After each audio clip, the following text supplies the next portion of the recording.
Discourses by Meher Baba, Volume 3, Qualifications of the Aspirant, Part 4, Faith, pages 135 to 141, revised 6th edition, 2007, reading by Elizabeth Robinson.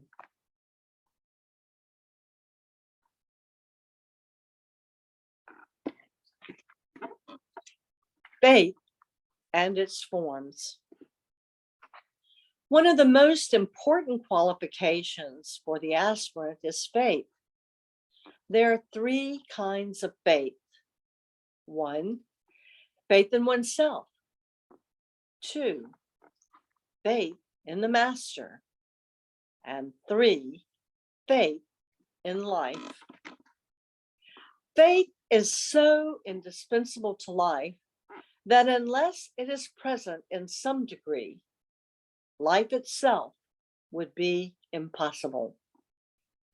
It is because of faith that cooperative and social life becomes possible.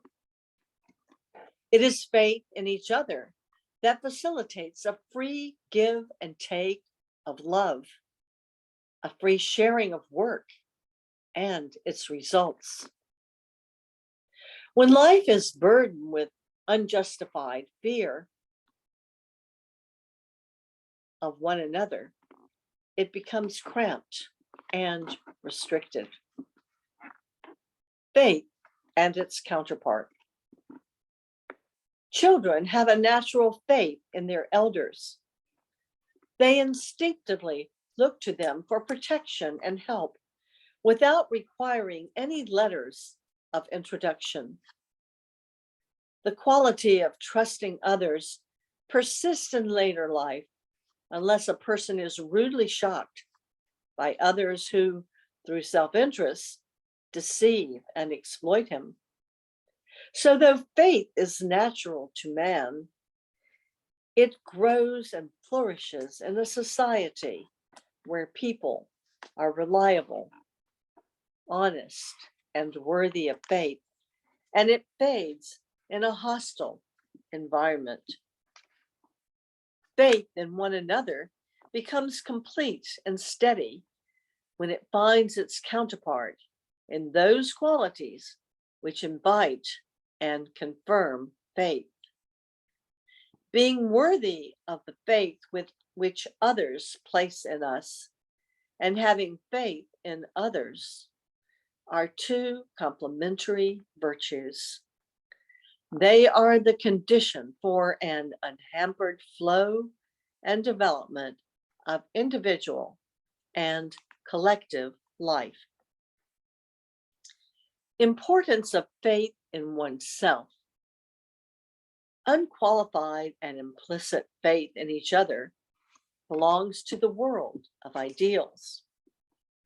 In actual practice, it exists only in special cases. Though it is very much to be desired, it cannot come unless the world is populated by persons who deserve unlimited faith. This condition requires a perfect development of the qualities of being reliable, steadfast, and invariably helpful. But these qualities which foster mutual faith remain undeveloped unless one has supreme faith in oneself. If a man has no faith in himself, he cannot develop those qualities which invite and foster faith from others.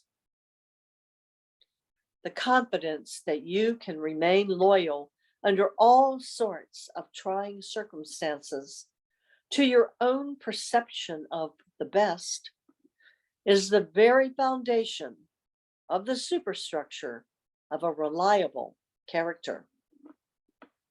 Secure basis of self-confidence. Unshakable faith in oneself is as rare as implicit faith in some other person.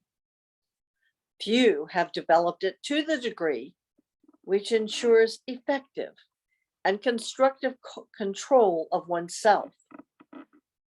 In most persons, faith in oneself is always being challenged and undone by the constant experience of one's own frailties and failings, which often prove to be unyielding, even when one knows what is right.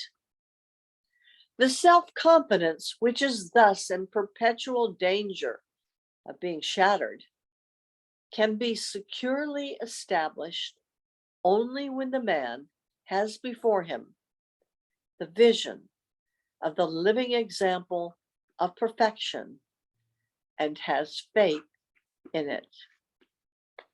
Faith in the master. Faith in the master becomes all important because it nourishes and sustains faith in oneself and faith in life in the very teeth of setbacks and failures, handicaps and difficulties, limitations and failings.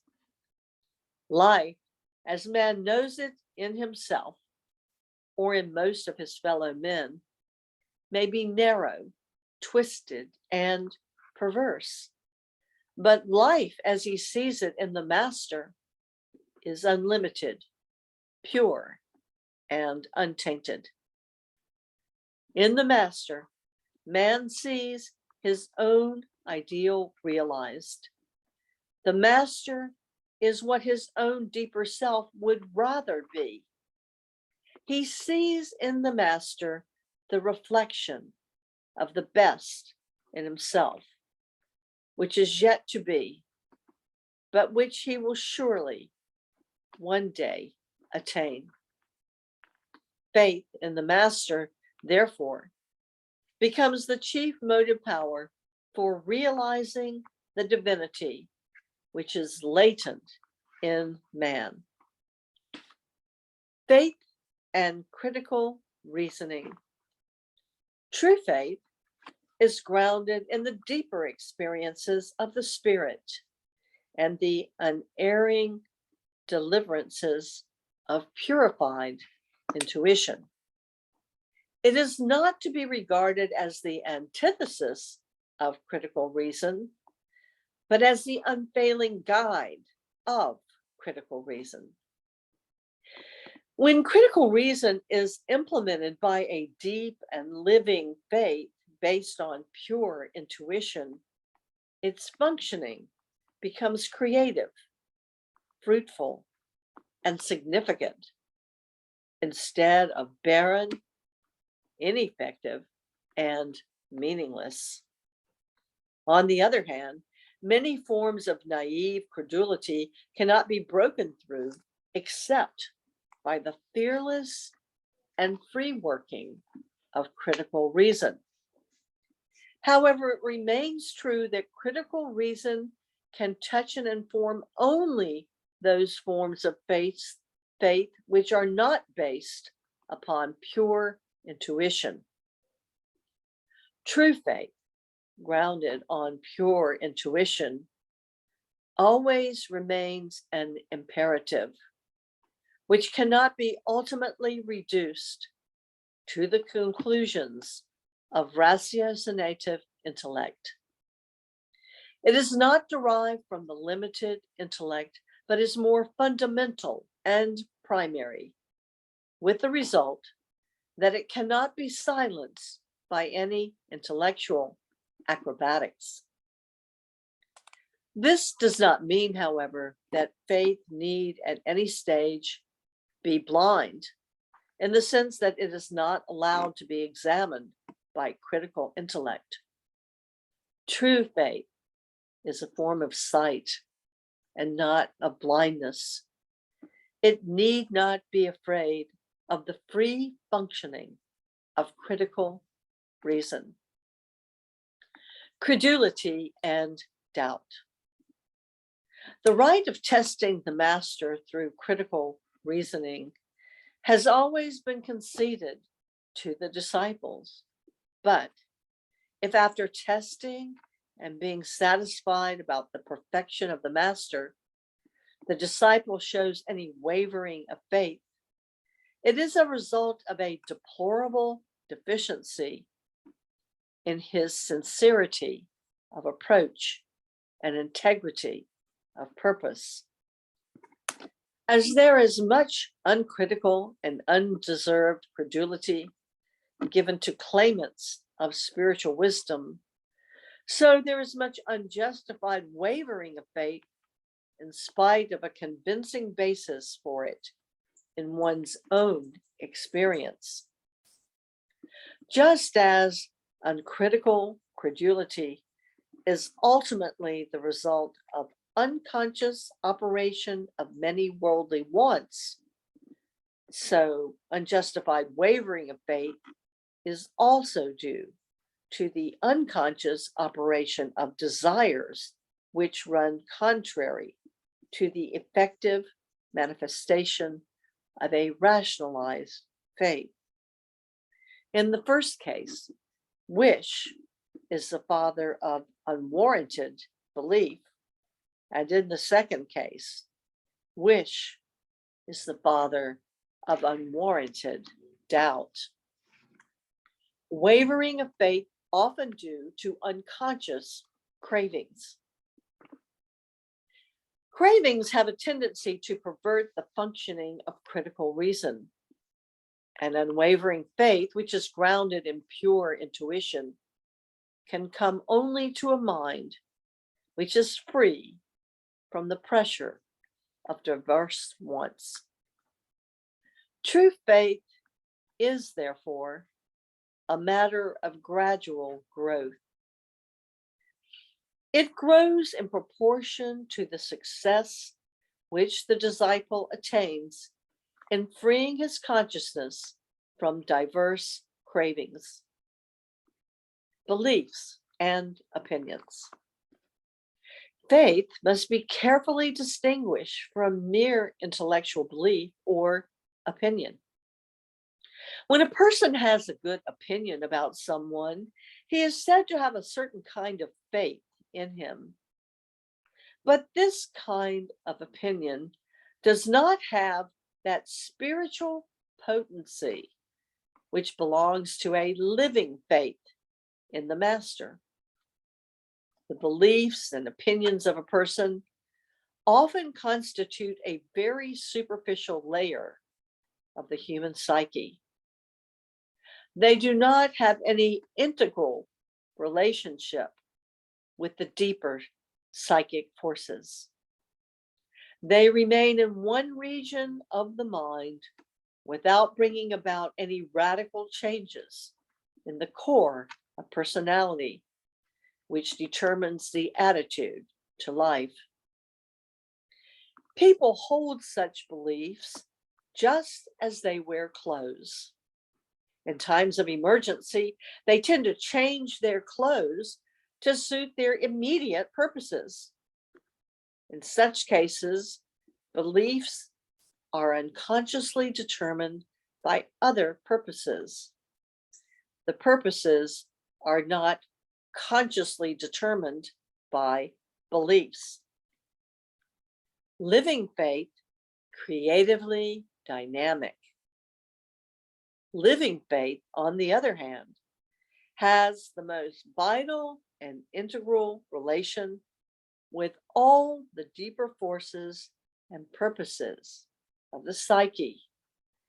It is not held superficially, nor does it hang like mere intellectual beliefs in the periphery of consciousness.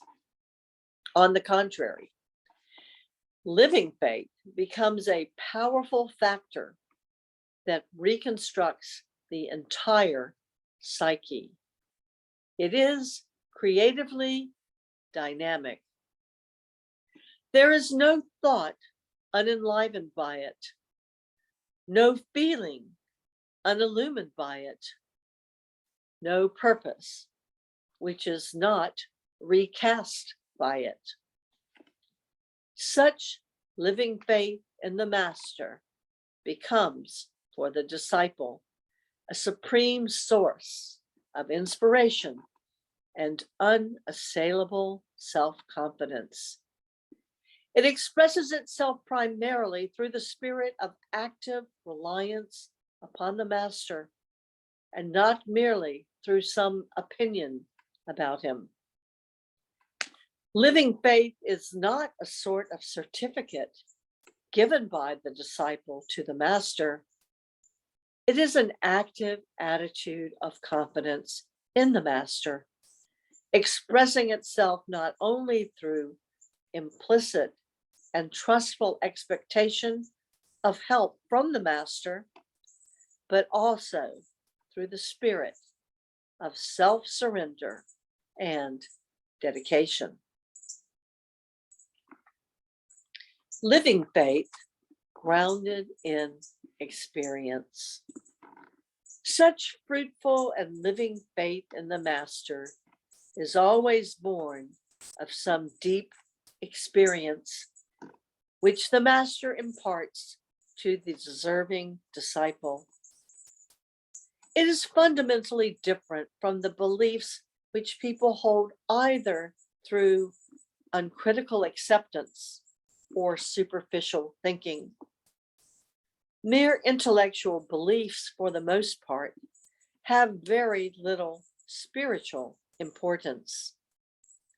The master, therefore, is utterly unconcerned with whether the disciple believes in him or in someone else, and he is equally unconcerned with whether the disciple at any moment does or does not believe in him. If in some fortunate cases, the master, through his benign intervention, wins for himself the living faith of the disciple, as distinguished from mere belief, it is because he knows that the disciple will be helped through it. Testing the disciple. Just as the disciple is testing the master's capacity to guide him, so the master in turn is testing the disciple's integrity of purpose. The master is unconcerned whether the disciple doubts him or has faith in him. What he tests is whether the disciple is or is not sincere and wholehearted in his spiritual search and pursuit. The master is not at all interested in giving proof of his own divinity to the disciple, except when he feels that such proof is likely to be unfailingly useful and unavoidably necessary for the spiritual benefit of one who has surrendered himself to him. Che Baba.